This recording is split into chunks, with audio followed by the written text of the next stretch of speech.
안녕하세요. 저는 독서경영전략학과 이혜정입니다.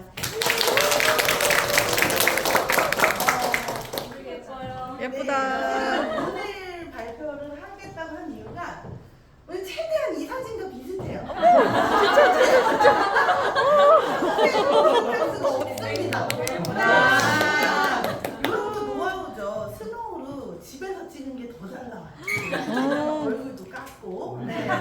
솔직히 오늘 이제 프로필 사진 찍었는데 우리 이제 조 교수님께서 얘기는 전에 드렸는데 그 사진관에서 이제 사진을 찍고 내가 살이 찐 걸까 아니면은 이게 원래 이렇게 살이 찐 걸까 항상 참 분명히 살을 뺀다고 진짜 2주 전에 정말 다이어트를 했습니다. 하루에 진짜 한 끼 먹고요. 정말 다이어트를 했어요. 2주 동안 2kg 뺐는데 오늘 폭식하면은 2kg 금방 정말 의미 없는. 그래서 앞으로 꾸준히 저는 근데 다이어트를 이제 하기로 마음을 먹었어요. 그래서 내년엔 조금 더 달라진 모습으로 나타날 것 같습니다. 오늘의 지식경영에 대해서 저는요, 지식경영에 대해서 이 수업을 통해서 좀 처음 배우게 된 것 같아요. 어떻게 보면 지식경영을 하고 있었고, 물론 그렇게는 했겠지만, 제가 예전에 회사를 다닐 때 KMS, 그 지식경영 시스템에 대해서 한창 이제 전사적으로 붐이 일었었습니다. 누가 어떤 정보를 올릴 것인가. 잘 안 올리죠. 잘 안 올립니다. 그런 정보들이 저는 이게 엄청 인상 깊었어요. 지식경영 딱 배웠을 때 저는 이 세 가지를 기억하고 싶더라고요. 정보가 지식이 되는 거. 그러니까 정보는 널려 있어요. 지금도 널려 있어요. 도처에 널려 있죠. 근데 이거를 내 지식으로 만드는 거.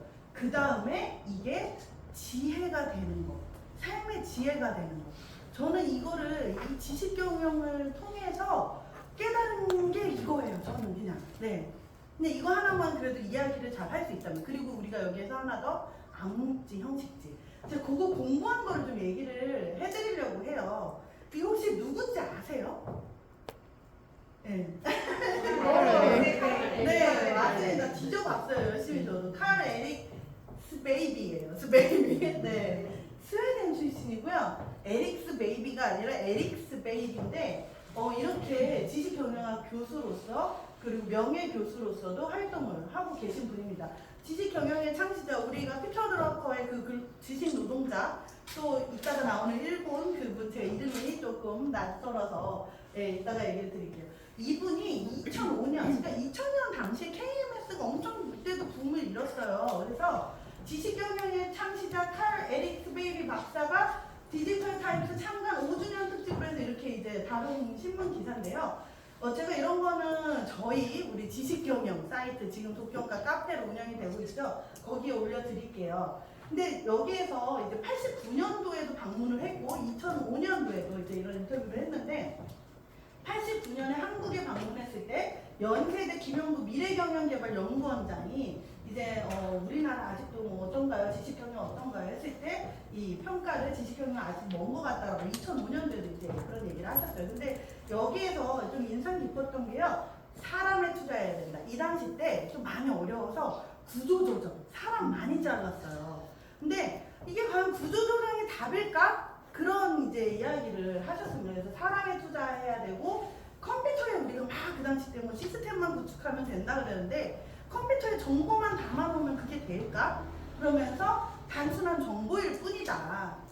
지식은 결국에는 행동으로 옮길 수 있는 힘이다. 힘. 이렇게 이제 이야기를 하시면서 과연 그 당시 때 이제 인력 감축만으로 위기 대처, 그건 산업시대적 발상이죠. 라며 하면서 우리가 조금은 이렇게 그런 회사에서 어려움에 처했을 때 구조조정만이 과연 다를까 뭐 그런 이야기를 하셨어요. 그래서 조금 더 제가 신문 기사에서 김용구 지금 저분 검색을 했을 때 사진이 없더라고요. 네. 미래경영개발연구원장. 그래서 박사님은 지식관점에서 조직을 봐야 한다고 주장하고 계신데요. 좀 더 구체적으로 그 의미를 설명해 주시겠습니까? 칼 에릭 스베이비 교수가 지식관점에 대해 설명하려면 우리는 우선 지식의 개념부터 명확하게 할 필요가 있습니다. 지식이란 특정한 상황에서 행동으로 옮길 수 있는 역량입니다. 특정한 상황에서 우리가 그러니까 갖고 있던 이런 어떤 내재되어 있던 이런 거는요, 특정한 상황별로 된다는 거예요. 행동이란 걷거나 장작을 패는 것과 같은 실용적인 것일 수도 있고 말하거나 분석하는 것처럼 지적인 것일 수도 있습니다. 지식은 사람에게만 저장될 수 있다는 점에서 정보와 다릅니다. 정보는 정보와 다릅니다. 정보는 어떻게 보면 컴퓨터에 저장을 다 할 수가 있죠. 네. 요즘 제가 인공지능 계속 얘기를 하는데요. 인공지능이 아직도 엄청나게 사람처럼 훈련을 하는데 정말 엄청나게 훈련을 해야 되고 예외 상황이 하나만 발생해도 또 훈련을 해야 되고 에러가 납니다. 솔직히 이 인간처럼 따라잡기가 너무 힘들어요. 네. 그래서 제가 이제 요거는 구글 구름 그 클라우드 그런 어떤 워드 클라우드라는 도구로 만든 거예요. 이 칼이 뭐죠? 죄송해요. 이름 생각 안 났어요. 에릭스 베이비 창시자 원어브 창시자 지식에 대해서 이렇게 다양한 언어로 표현을 할 수 있다라고 얘기를 했어요. 이렇게 이거는 인용한 그 단어를 knowledge도 있고 우리 선생님 한번 발음 한번 information 보이는 단어 한번 practical ability, practical ability sapience, 네. information capability, knowledge, opinion, skill, learning, cognition, experience, science, competition, wisdom. 하시는 거예요. 한국말로 준비했어요. 인식, 정보, 노하우, 똑똑함. 이 지식이라는 걸요 이렇게 표현을 해볼 수 있다는 거예요. 우리 이렇게 언어로 배운 지혜, 확실성, 과학, 기술, 경험, 능력, 아는 것, 인지, 능수, 인식, 노하우, 통찰, 똑똑함, 세이피언스. 검색해보니까 좀 사피엔스, 세이피언스, 똑똑함 어떤 그런 거라고 검색이 되더라고요. 지식의 두 가지 유형 우리가 이 지식 경영에서 이것만 제대로 알아도 참 어디 가서 아는 체 할 수 있을 것 같아요. 피터 드러커도 좀 얘기하시고 에릭스 베이비 얘기도 좀 하시면서 이따가 나오는 그 일본 그분도 얘기하시면서 세시 모델. 자, 지식의 두 가지 유형. 사람은 말할 수 있는 것보다 훨씬 많은 것을 알고 있다. 이게 과연 누가 한 말일까? 폴라니 그 암묵지랑 형식들을 말한 마이클 폴라니라는 이제 그분이 얘기를 했다고도 하고, 명시지 방법지 해서 겉으로 드러나는 우리 지식이 있죠. 이거는 일종의 이제 어떤 거로서의 지식이냐? 객관적 실체, 공학적 시각, 기술 중심, 형식지, 효율 중심. 뭔가가 우리가 좀 되게 이성적이고 딱딱하고 그런 어떤 드러나는 지식이겠죠. 체화지 암묵지라고 해서 이렇게 내재되는 지식은요 프로세서로서의 지식이라고 이렇게 표현을 이거는 충북대 제가 링크 다 이거 공유해 드릴게요. 그 자료도 다 공유해 드리고요. 충북대 지식경영 수업의 그 자료에서 제가 따온 자료입니다. 역동적 창조적 과정. 거기에 이 PPT 그냥 PDF 파일 그대로 쓰지 말라 그래서 다시 이렇게 작업을 한 거예요. 역동적 창조적 과정, 인간 중심의 경영적 시각, 암묵지, 가치 중심. 이렇게 우리가 널리지가 객체로서의 널리지냐 프로세스의 널리지냐 체화가 되는 거는 정말 다른 어떤 그런 지식의 결과물이라는 거죠. 그래서 단순히 그냥 말할 수 있는 건요 명시지 방법지라고 볼 수 있고요. 우리는 그것보다 훨씬 많은 것을 알고 있다. 체화지 암묵지라고 생각을 하실 수 있습니다. 요거 한번 제가 진짜 많이 저도 고민을 했어요. 지식순환 이론해서 세시 모델 이거를 설명할 수 있으면 될 것 같아요. 우리 지식경영 배웠으면. 자, 저는 그래서 이렇게 생각했습니다. 이제 개인이 내 지식이에요. 내 지식을 여기서 어프렌티스 하면 교재 같은 거 우리 이렇게 가르치고 하죠. 그래서 그 지식이 똑같이 여전히 암묵적 지식이에요. 누군가를 이렇게 조직을 놓고 아니면 개인을 놓고 교습을 하고 견습을 하고 해서 여전히 암묵적 지식으로 하는데 왜 소셜라이제이션이냐? 조직에게 그거를 암묵적 지식을 넘겨주는 거예요. 조금 더 심도 있게. 그 다음에 여전히 암묵적 지식이에요. 근데 그거를 익스터널라이제이션에서 외부화한다는 건 다큐멘트나 라이팅으로 겉으로 드러낸다는 거예요. 이제 드디어 명시적 지식 됐습니다. 하지만 여기에서 개인이 아무리 명시적 지식을 하더라도 이 지식은 어떻게 보면 약간 정보에 불과해요. 그죠? 정보에 불과합니다. 그 정보가 결국에는 창출이 되고 축적이 되고 공유되고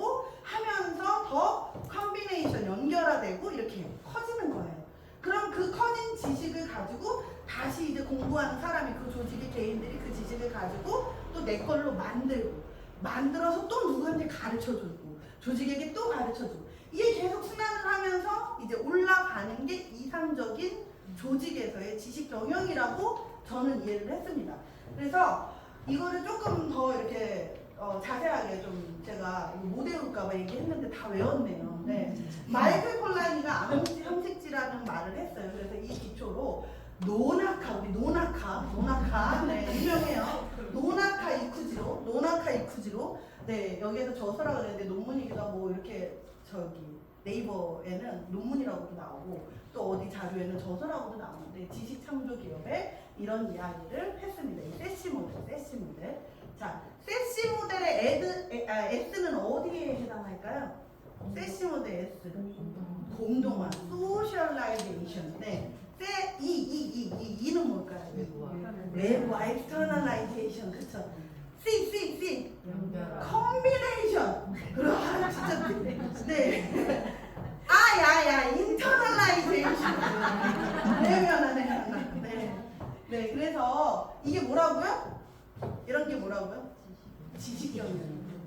그러니까 조직 구성원 개개인의 지식이나 노하우를 체계적으로 발굴해요. 근데 여기서 카랄 에릭스 베이비가 그런 얘기를 했어요. 누가 과연 그 지식을, 내 지식을 얼마나 자세하게 돈도 안 주는데 그 시스템에 올려놓겠느냐. 이제 그런 얘기를 했어요. 그러면 우리는 어떻게 하면 그 지식을 빼낼까? 그래서 요즘 같은 경우에는 뭐 PPT 20장당 20만원, 10만원 줘가면서 국가에서 네, 그 PPT를 사가기도 하죠. 그 정도는 해줘야 그래도 적어도 내 PPT 내줄 마음이 있다. 예. 어떻게 해서든지 여하튼 그런 좀 널리지를 모으려고 하는 것 같습니다. 그래서 개인들의 어떤 지식이나 노하우를 체계적으로 발굴해 공유함으로써 조직 전체의 문제 해결 능력을 비약적으로 향상시키는 경영 방식을 말하는데 이건 매일경제에서 따온 정의고요. 우리가 또 정의는 비슷하지만 결국에는 저희도 지금 저는 계속 우리 독경과의 그 카페와 독경과의 어떤 이 조직에서의 이거를 계속 생각을 해보게 됐어요. 그래서 저희가 그 카페에 지금 다양한 자료들을 올리고 있는데 그 올리는 자료들이 어떻게 보면 학점과 연관이 있어서 이렇게 잘 올리는지는 모르겠지만 어쨌든 저희는 그 지식을 이렇게 내놓을 수 있는 그런 공간이 있어야 되고 그랬을 때 그거를 활용해서 이 문제 해결 능력을 조직이 이렇게 비약적으로 향상시키는 그런 데 쓰인다면 이 지식 경영이 되는 게 아닐까 그런 생각을 했고요. 지난번에 교수님께서 이 질문한 거에 저는 엄청 인상이 깊었어요. 그래서 고민을 하고 나의 안목지는 뭘까? 그래서 말할 수 있는 것보다 훨씬 많은 것을 알고 있다. 이 부분에서도요. 훨씬 많은 것을 모르면 저희가 진짜 책 한 권을 쓰는데 요 50페이지 예를 들어 쓰는데도 이만큼 공부를 해야 돼요. 이만큼 공부하고 50페이지를 쓸 수가 없어요. 200시간을 공부하고 50페이지가 겨우 나올 수 있어요. 훨씬 그런 것 같아요. 제가 봤을 때는. 겉으로 드러나는 거.